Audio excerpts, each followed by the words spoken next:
Feature Friday. The freshest. Right, so diving deeper, even deeper, I feel, into the Filipino music industry. One of the things that we're yet to find out, it's something called, or a genre called Kundiman, which is kind of like Filipino love songs in a more sort of folk approach. They're all written in Tagalog, and they're very smooth, gentle. I'm reading one of your comments, by the way. And they have a very flowing sort of melody. I think the best example you had, because we heard a few seconds of this to know what it was, it's like, this is maybe like a bolero, for in the Philippines. And we're gonna check out Sylvia La Torre, who I think is the original singer of Pamaypay ang Maynila. Nang Maynila. I don't know, which I think means fan of Manila or city of Manila. I'm not too sure. We have found out the translation and the lyrics. We couldn't find like a live performance or anything like that. So I think it's a shame. I was really looking forward to seeing it. Yeah, Vale actually wanted a lot to look for it, but we couldn't. If you do have it though, if we do have anyone else or singers that were very popular for doing this, do send them through and we'll try and check out their live performances. I know Kule Desma has done a version of this, yeah. Yeah, but given the fact that I think the original singer was Sylvia, I thought it was most appropriate to check it out. Let's give it a listen and perhaps give our thoughts. Not really a review, more of a thought sharing process. Go on.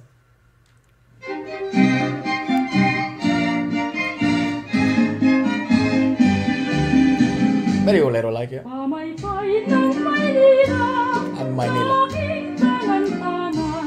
That's gorgeous. Paso doble. Yeah.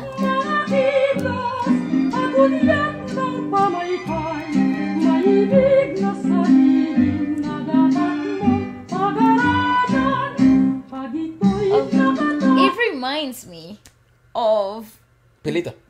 Oh yeah, most definitely. Yeah, Pilita Corrales 100%. But it reminds me of the Christmas songs that aren't gaitas back home. What are they called? Aguinaldos. Aguinaldos. That's what it reminds me of. I guess aguinaldos. Yeah. Like, especially female singers, they sound like... They wouldn't have this range though, would they? Yeah, they would. Yeah. Yeah. I can't remember one. I'll show you some later. I'm sure Mom will be able to help us. Probably Mom will be able, because with that, they're not really popular, but it feels like Christmas music in Venezuela to a certain extent. Like the really old Christmas music that our grandparents grew up listening to, kind of like. Pretty much, yes. Yeah, it's really folkloric though. That's correct. So would it be fair then to say like, was this music maybe was very popular? I don't know when. But then you can kind of see the mix of cultures between the Hispanic music and then evolve into this. Yeah. I think perhaps it would be fair to say, I'm not sure. I'm always interested in seeing the origin of things, you know, me too. and how people from different parts of the world interpret them. But anyways, go on. That's gorgeous, though. Her range is absolutely stunning.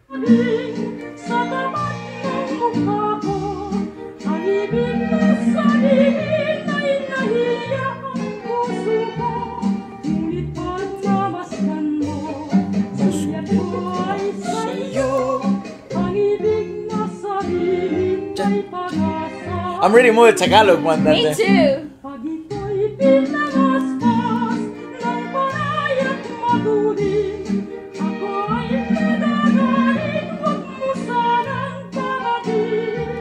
I love it.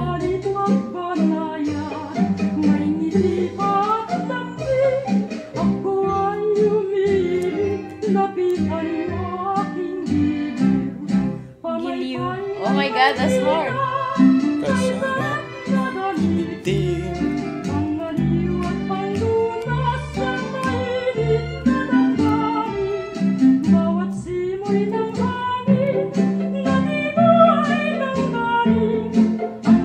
Fuck, you know, it is Christmas. It is, isn't it? Yeah, it just hit me now. Doesn't it feel so incredibly familiar? It is so... Okay, this is another moment of those. I know I've had a few in the channel by now, but listening to Pilita Corrales was a moment of me like, that hit a chord. It made me feel super homesick. And this is another moment of those, because I don't know, I think it's the style of singing, the rhythmicality of the composition itself, the chord progression, and how the song is actually written. Like the poetry itself is written in a very dynamic, old school way. It reminds me a lot of the prose. Yeah, like Pablo Neruda type of like writing in Hispanic poetry, right? So because it's not continuous, it's actually thoughts and phrases that somehow at some point kind of correlate to each other, right? It's not so much about the storytelling, but it's about feelings and emotions and painting a pretty picture.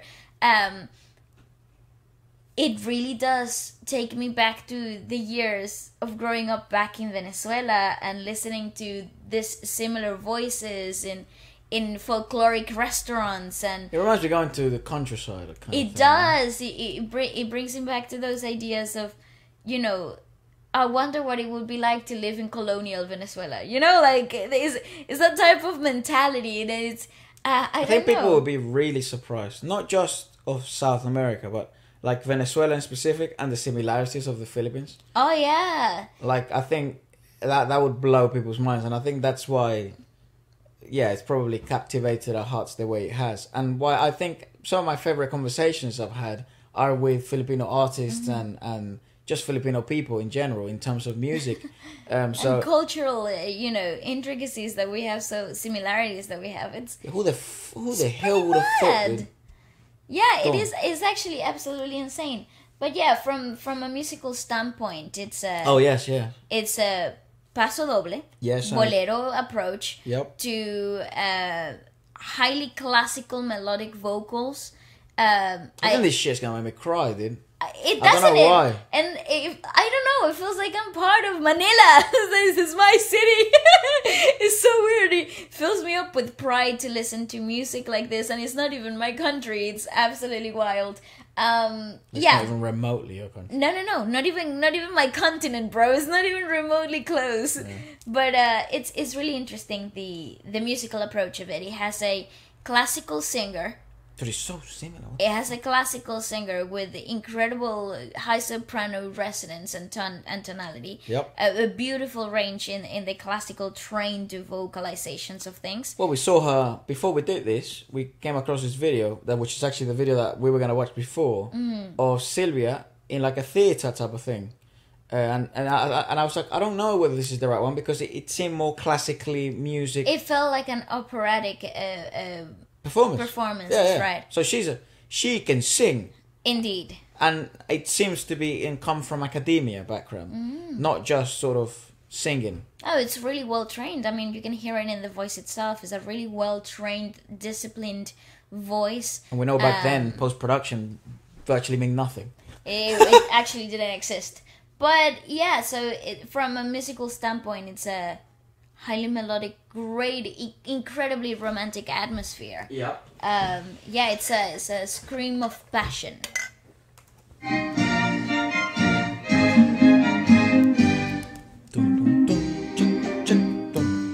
See, it's like that paso doble bolero. O sale paso doble, yeah.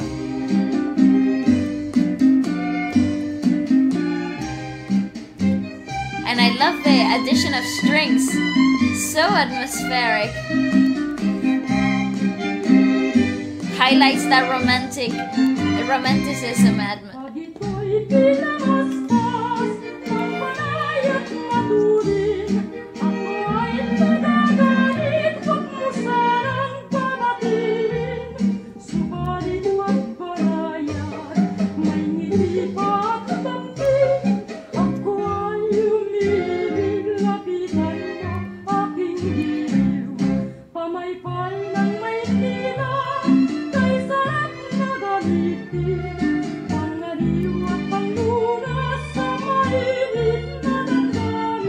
How peculiar is it? It is. It's beautiful. I can't stop smiling. My heart is happy.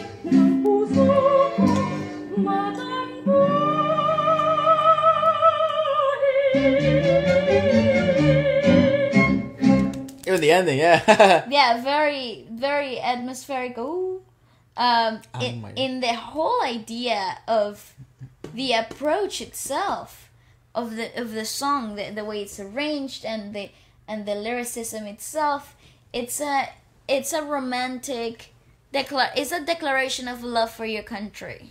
City. So it says, City of Manila, very nice to use, the comfort and relief in hot feelings. Every breeze of the air that comes from here and dispatch is love. My heart to be groaned.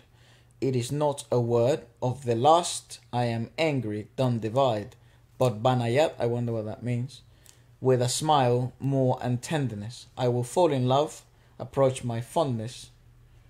City of Manila, very nice to use. I see, so probably the translation doesn't do it justice, I would imagine. But if it's not half bad, do let us know. If you do think you can come up with something better, or you found something better, do feel free to share it. I'm sure Bali will pin it in the comments, so then everyone can kind of learn with us as well.